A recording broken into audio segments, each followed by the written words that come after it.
عمران خان کو ہیرو بنانے والے کیسے خود ہی اس پروپیگنڈے کا شکار ہو گئے۔ کنگز پارٹیز بنانے کا کھیل، یہ پارٹیز بنانے کی کب ضرورت پیش آتی ہے؟ کنگز پارٹیز کب اور کیوں بنائی گئیں؟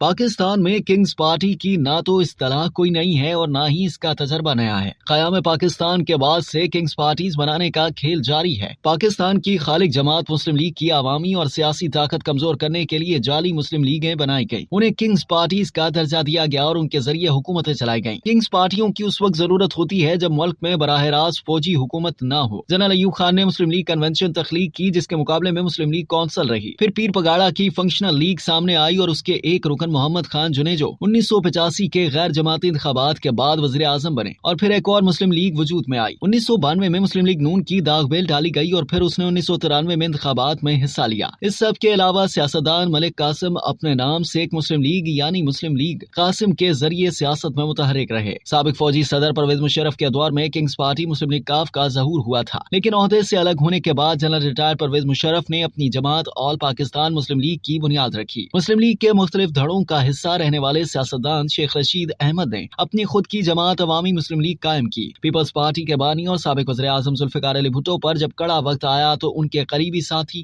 اور ان کی کابینہ کے ارکان ان کا ساتھ چھوڑ گئے۔ بھٹو کابینہ کے رکن مولانا کوثر نیازی نے علیحدگی اختیار کر کے پروگریسو پیپلز پارٹی بنائی۔ پھر سابق وزیر اعلیٰ پنجاب حنیف رامے نے لاہور میں مساوات پارٹی کی بنیاد رکھی۔ اسی طرح 1986 میں پیپلز پارٹی کے دو اہم اور بڑے نام سندھ کے وزیر اعلیٰ غلام مصطفیٰ جتوئی اور سابق گورنر غلام مصطفیٰ کھر نے نیشنل پیپلز پارٹی قائم کی۔ پیپلز پارٹی کے سیاسی سفر میں کئی دھڑے بنے، ان میں ایک دھڑا بے نظیر بھٹو کے بھائی نے پیپلز پارٹی شہید بھٹو کے نام سے بنایا۔ اس کے علاوہ پیپلز پارٹی کے ایک رہنما رانا شوکت محمود نے ZA شہید بھٹو کی بنیاد رکھی، جس میں پیپلز پارٹی سے تعلق رکھنے والے پرانے رہنما شریک ہوئے، لیکن بعد میں یہ پارٹی شہید بھٹو میں ضم ہو گئی۔ پیپلز پارٹی کے پیٹریوٹ اور شیر پاؤ کے لاحقے سے بھی دو دھڑے وجود میں آئے۔ 2002 میں اس وقت کی پیپلز پارٹی نے الیکشن کمیشن کی کسی قسم کی تادیبی کارروائی سے محفوظ رہنے کے لیے پیپلز پارٹی پارلیمنٹیرین تشکیل دی اور اسی نئے نام سے الیکشن کمیشن میں رجسٹریشن کروائی تاکہ سال 2002 میں ہونے والے انتخابات میں حصہ لیں۔ پیپلز پارٹی اب بھی پیپلز پارٹی پارلیمنٹیرین کے نام سے انتخابات میں حصہ لیتی ہے۔ 1970 کی دہائی میں سیاست میں قدم رکھنے والی ایک شخصیت air marshal retired Asghar Khan نے اس بات پر زور دیا کہ ملک میں زیادہ سیاسی جماعتیں نہیں ہونی چاہیے، لیکن ایئر مارشل اصغر خان نے اپنی سیاسی زندگی میں دو جماعتیں بنائیں۔ انہوں نے پہلے جسٹس پارٹی کے نام سے ایک سیاسی جماعت کی بنیاد رکھی اور پھر اسے دیگر 3 سیاسی جماعتوں کے ساتھ ضم کر کے نئی سیاسی جماعت پاکستان جمہوری پارٹی بنا لی۔ اس اتحاد میں سابق وزیر اعظم چودھری محمد علی کی جماعت نظام اسلام party,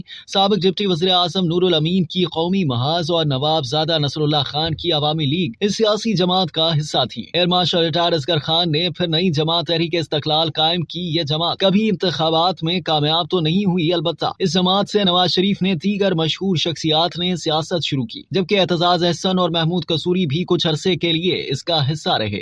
air marshal Asghar Khan نے سیاست سے کنارہ کشی کی تو اپنی جماعت کو تحریک انصاف میں ضم کر دیا، لیکن آج بھی تحریک استقلال اسی نام اور اس سے ملتے جلتے نام سے قائم ہے۔ Air marshal retire Asghar Khan عسکری حلقے سے اکیلے نہیں تھے جنہوں نے اپنی جماعت قائم کی۔ ان کے علاوہ سابق army chief general Mirza Aslam Beg نے 1996 میں عوامی قیادت پارٹی کی بنیاد رکھی۔ Lieutenant general Amir Ubaidullah Khan Niazi نے جماعت عالیہ مجاہدین بنائی اور سابق director general ISI general Hamid Gul نے سیاسی جماعت تحریک اتحاد تو قائم کی، لیکن اس کی الیکشن کمیشن میں رجسٹریشن نہیں کروائی۔ MQM نے نہ صرف اپنا نام تبدیل کیا بلکہ یہ بھی دھڑے بندی کا شکار رہی۔ پہلے مہاجر قومی موومنٹ سے متحدہ قومی موومنٹ میں تبدیل ہوئی۔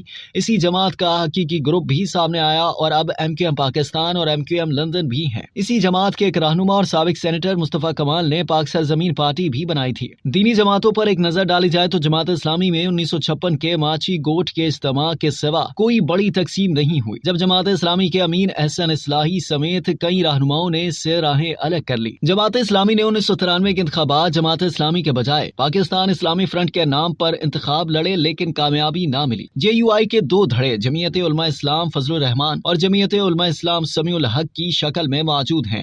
اسی طرح جمعیت علماء اسلام کے بھی نورانی گروپ اور نیازی گروپ رہے۔